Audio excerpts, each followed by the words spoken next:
Buenas noches, Gemini. Te traigo un nuevo tema para podcast. ¿Qué te parece? Claro que sí. Cuéntame, ¿de qué trata el tema que tienes en mente? Estoy listo para escucharlo. ¿Qué te parece si hablamos sobre la psicología detrás de las personas con TOC? Y para este video me presto como sujeto de prueba. Si bien no considero yo tener el trastorno como tal, presiento tener uno que otro rasgo del trastorno. Entonces te pregunto, ¿se puede tener uno que otro rasgo sin tener el trastorno como tal? Sí, es completamente posible tener ciertos rasgos o comportamientos obsesivos o compulsivos sin llegar a cumplir los criterios para un diagnóstico de trastorno obsesivo compulsivo. Muchas personas experimentan perfeccionismo, necesidad de orden o pensamientos intrusivos en momentos de estrés sin que esto afecte significativamente su vida diaria, que es lo que suele diferenciar un rasgo de un trastorno clínico. Para explorar esto en tu contenido y tus intereses personales sobre la conducta humana, ¿te gustaría que nos enfoquemos en cómo estos rasgos se manifiestan de forma adaptativa? Sí, y como te digo, me presto como sujeto de prueba. Perfecto. Podemos explorar cómo esos rasgos se presentan en tu día a día sin necesidad de etiquetarlos como clínicos. Para ir dándole forma al contenido, ¿te gustaría que empecemos identificando situaciones específicas donde notas estos patrones para luego analizarlos juntos? Sí, ¿y qué te parece si lo hago de manera cronológica? Me gustaría contarte un poco de mi historia familiar. Adelante, cuéntame. Estoy listo para escuchar tu historia y cómo crees que se relaciona con los rasgos de los que hablábamos. Pues mira, de entrada yo presiento que tengo rasgos de TOC del tipo pulcro y del tipo de repetición. Esos son dos tipos de rasgos muy comunes. Sería interesante ver cómo se han desarrollado a lo largo del tiempo y en qué momentos específicos se manifiestan con más fuerza en tu vida diaria. ¿Te gustaría empezar por algún recuerdo de la infancia o adolescencia donde notaste por primera vez estas inclinaciones? Sí, mira, para empezar, del tipo pulcro tengo conciencia apenas ya grande, más o menos por la edad que tengo ahorita. No tengo recuerdos de tener este tipo de patrones conductuales en una infancia, a diferencia del tipo de repetición, de ese sí, desde muy niño recuerdo yo tener este tipo de conductas en los cuales yo repetía ya sea palabras o frases enteras. ¿De qué? Pues por ejemplo yo podía estar viendo la televisión y si algún personaje decía alguna palabra, alguna frase, yo podía pasar minutos repitiendo esa palabra o esa frase. O por ejemplo también, bueno, ese es un recurso que también me ha ayudado a tener una buena memoria. Sí, pues Es muy interesante cómo la ahora sí que la repetición a la hora de querer memorizar algo, pues ha sido clave Es muy cierto que la repetición desde muy niño. es una herramienta muy poderosa para el aprendizaje. En tu caso, como realizador audiovisual y músico, la repetición y la práctica constante son fundamentales para perfeccionar tu técnica, ya sea para editar un video o dominar una pieza en el acordeón. Sí, pero ¿por qué razón desde muy niño presenté estas características? ¿Qué lo detonó? Y también aquí te va otra pregunta.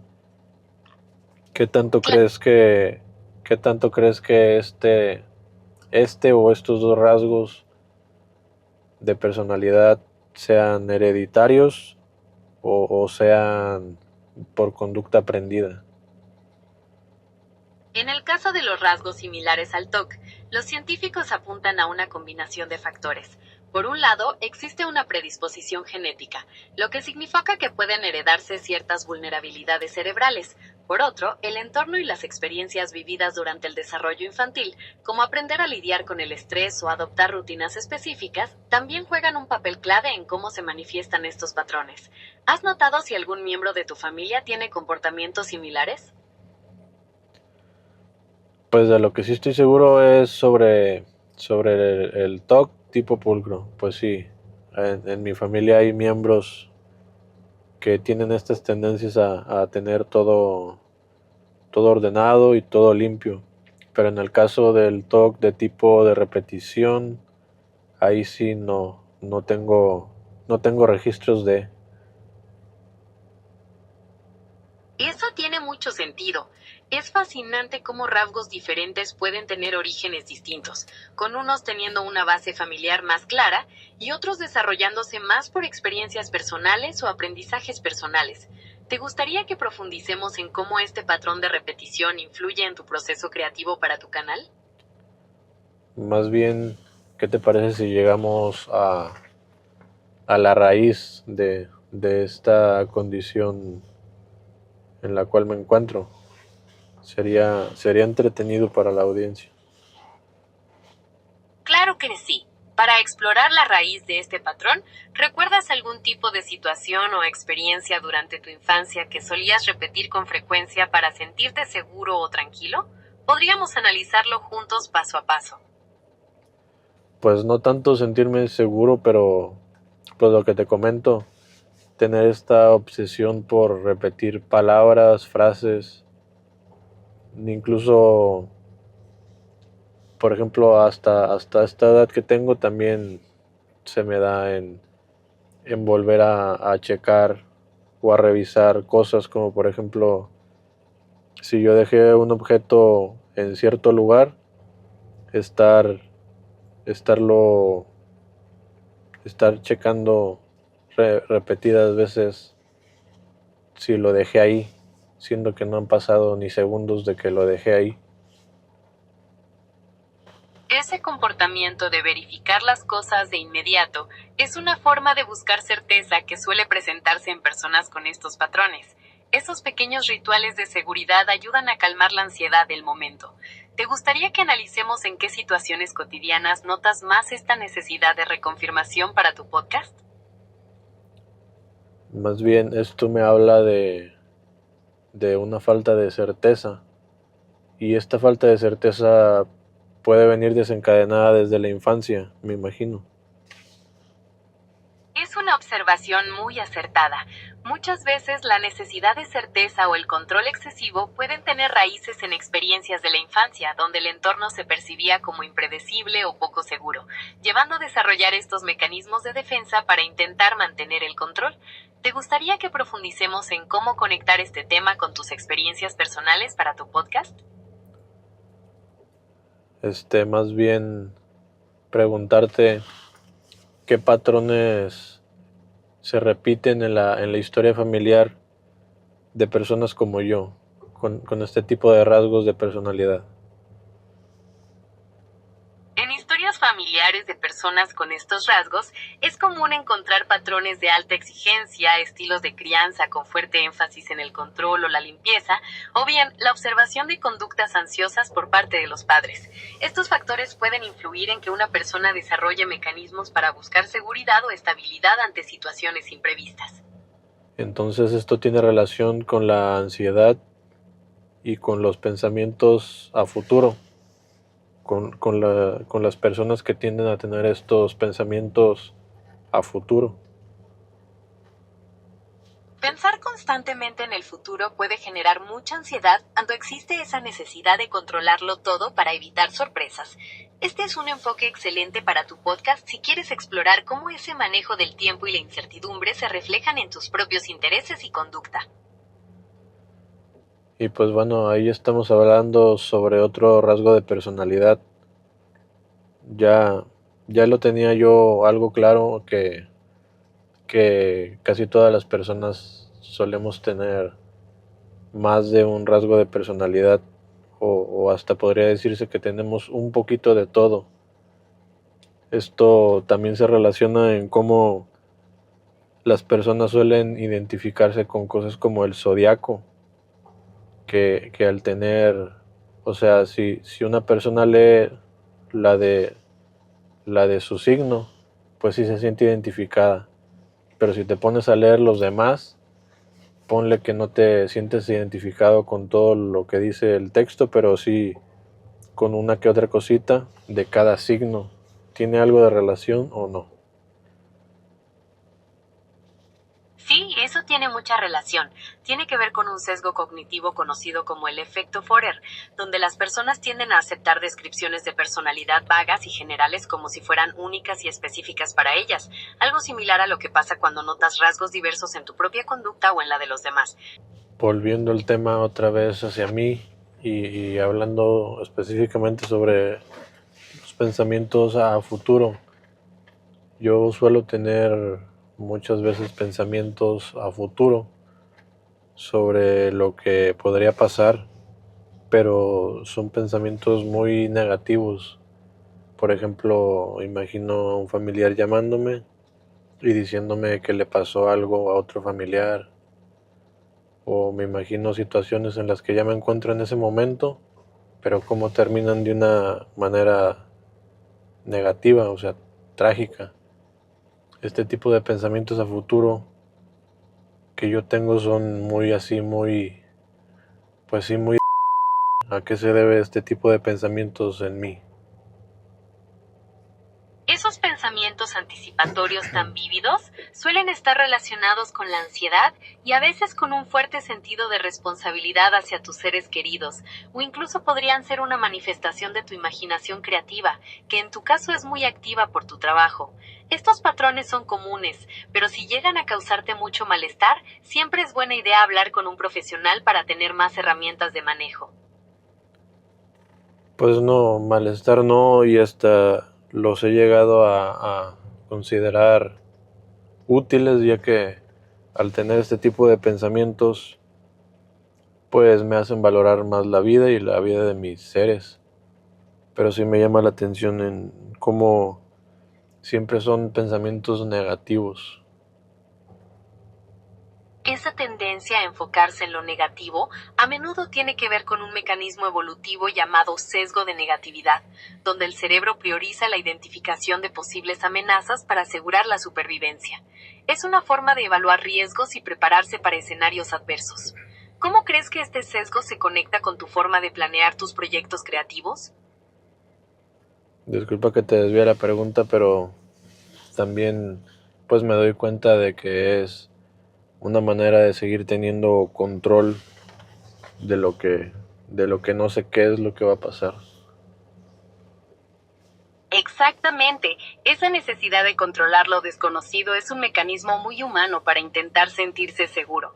En tu trabajo como realizador y músico, planificar cada detalle es una fortaleza, pero es natural que ese deseo de prever se extienda también a otros aspectos de la vida. ¿Hay alguna situación en particular donde sientas que esta necesidad de control es más intensa? Pues más que nada en la limpieza, en el orden. Pero bueno, ¿de qué manera podríamos abordar mi infancia como para saber de dónde viene este rasgo de personalidad mío? Más que nada me interesa más el TOC de tipo de repetición, ya no tanto el pulcro. Podríamos explorar si de niño tenías rutinas muy específicas que debían cumplirse para sentirte cómodo, o si notabas que aprender cosas nuevas venía acompañado de ciertos hábitos repetitivos. También sería útil recordar cómo viviste los cambios en tu entorno en esos años, ya que la repetición a veces surge como un ancla ante lo que parece incontrolable. ¿Hay algún recuerdo en particular que sientas que conecta con esta necesidad de repetir palabras o acciones? Pues sí considero que en ese entonces, pues por ejemplo, yo y mi familia nos cambiamos de hogar. Esa mudanza pudo haber representado una gran alteración en tu entorno, creando una sensación de incertidumbre que tu cerebro intentó manejar mediante la repetición y la búsqueda de familiaridad. ¿Recuerdas si el nuevo hogar te hacía sentir menos seguro o si empezaste a notar esas conductas de repetición más frecuentemente después de ese cambio? Pues puede ser que lo empecé a notar a esa edad porque yo tengo como que mis primeros recuerdos como desde los 4 años hacia adelante, y pues sí, El cambio de hogar fue después de los 4 años. Y también recuerdo pues las tardes en que estudiaba para los exámenes y pues sí era mucho memorizar, ¿verdad? Pero con lo que no tenía que ver con el estudio, pues como te digo, escuchar a alguien decir alguna frase, una palabra y yo quedarme repitiéndola obviamente en mi mente un montón de veces. Esa conexión entre el cambio de entorno y el uso de la repetición como un mecanismo interno para procesar lo nuevo es un punto fascinante para tu podcast. Y hablando nuevamente sobre cómo yo memorizaba ciertas cosas que tenía que memorizar, como cosas de la escuela, desde muy pequeño hacía como tipo relacionar lo que yo quería memorizar con alguna otra cosa de mi entorno o de la vida, que ya luego en carrera me enteré de que ese tipo de, de práctica se le conocía como aprendizaje significativo. Exacto. Ese enfoque es fundamental. Conectar nueva información con lo que ya sabes o con tus experiencias personales hace que el aprendizaje sea mucho más profundo y duradero. Es una gran perspectiva para el tema de tu podcast. ¿Te gustaría seguir desarrollando cómo esta forma de procesar información se relaciona con tus proyectos actuales? Más bien cómo se relaciona esa manera en que yo hallaba relación a las cosas con este rasgo de TOC del tipo de repetición. La conexión entre tu forma de aprender y el rasgo de repetición radica en cómo tu cerebro utiliza patrones para estructurar y reforzar la información. En el aprendizaje, relacionar conceptos crea conexiones sólidas que facilitan el recuerdo. Por otro lado, la repetición en ciertos rasgos puede funcionar como un intento de buscar control o certeza ante situaciones que se perciben como impredecibles, ofreciendo una forma de estabilidad cognitiva.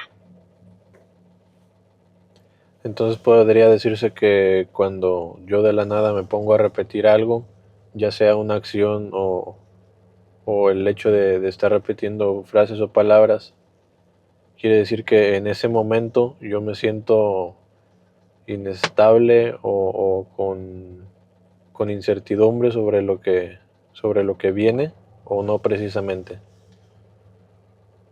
No necesariamente. Aunque en algunos casos la repetición puede ser una respuesta para manejar la incertidumbre, también puede convertirse en un hábito o en una forma de enfocar tu atención, especialmente dada tu naturaleza creativa y tu experiencia con el aprendizaje significativo. Para profundizar en esto, recuerda si hay algún sentimiento o pensamiento específico que aparezca justo antes de comenzar a repetir. No, pero me llamó la atención sobre lo que dices que puede ser un hábito para enfocar mi atención. Yo desde niño siempre me han dicho que soy muy distraído o más bien, pues sí, que no guardo una atención a algo en concreto. Esa dificultad para mantener la concentración a veces está ligada a una mente muy activa que procesa muchos estímulos a la vez, que en tu caso, al ser fotógrafo y cineasta, puede ser una gran ventaja. La repetición podría ser una forma de anclar tu atención cuando sientes que tu mente se dispersa. ¿Te gustaría conectar esto con tu proceso de edición o filmación? Y todos estos rasgos que ya te he dado sobre mi personalidad, ¿con qué perfil de persona encaja? Pues sí, más que nada, ¿con qué perfil de persona encaja? Estos rasgos encajan con el perfil de una persona altamente creativa, detallista y con una gran capacidad de concentración en sus áreas de interés. Este tipo de perfil suele tener una mente muy activa que busca el orden y la estructura para organizar la complejidad de su entorno y sus proyectos. ¿Te gustaría que exploremos cómo esta combinación de rasgos influye en tu vida cotidiana? No, y ya para ir finalizando, lo que sigue no tiene nada que ver, creo yo, pero pues puede servir como dato y porque pues ya hablamos sobre mi infancia. Pero por ejemplo, yo cuando era niño, una vez ya para dormirme, yo solía dormir en un cuarto en el cual había un aire húmedo que emitía cierto ruido que era un patrón. Ese ruido era un patrón de sonido. Entonces esa noche, antes de quedarme dormido, pues me quedé con la mente en blanco y solamente escuchando ese patrón de sonidos hasta que ese patrón de sonidos se intensificó y lo comencé a percibir como algo, pues algo como si fuera de terror. Yo ya de grande llego a la conclusión de que pudo haber sido una alucinación auditiva, pero ¿qué crees tú que haya sido? Lo que describes es una experiencia bastante común, conocida como alucinación auditiva hipnagógica. Ocurre cuando estás en el estado de transición entre la vigilia y el sueño. En ese momento, tu cerebro puede empezar a procesar los sonidos de manera diferente, magnificándolos o distorsionándolos, lo que a veces puede percibirse como algo intenso o incluso aterrador debido a la misma confusión del estado de sueño. Entonces no guarda alguna relación con el tipo de rasgos de personalidad que te he contado. No, no parece guardar una relación directa con los rasgos de personalidad que hemos mencionado. Este tipo de alucinaciones al despertar o dormir son fenómenos del ciclo del sueño y suelen ocurrir de forma independiente a los patrones de comportamiento que describiste. Volviendo a tu pregunta de si hay algún pensamiento en específico antes de comenzar a repetir, no, pero haciendo memoria, las cosas bueno, no todas me imagino, pero algunas que tiendo a repetir son cosas que me llamaron la atención, por ejemplo, una palabra nueva, alguna frase creativa o algún suceso en específico que me haya llamado la atención. ¿A qué crees que se deba? Eso tiene mucho sentido al tener una mente creativa. Cuando te encuentras con algo nuevo, interesante o creativo, repetirlo es una forma natural de explorarlo, procesarlo e integrarlo en tu propio acervo de conocimientos o ideas. Es como si tu mente estuviera saboreando esa novedad para sacarle el máximo provecho a tu trabajo.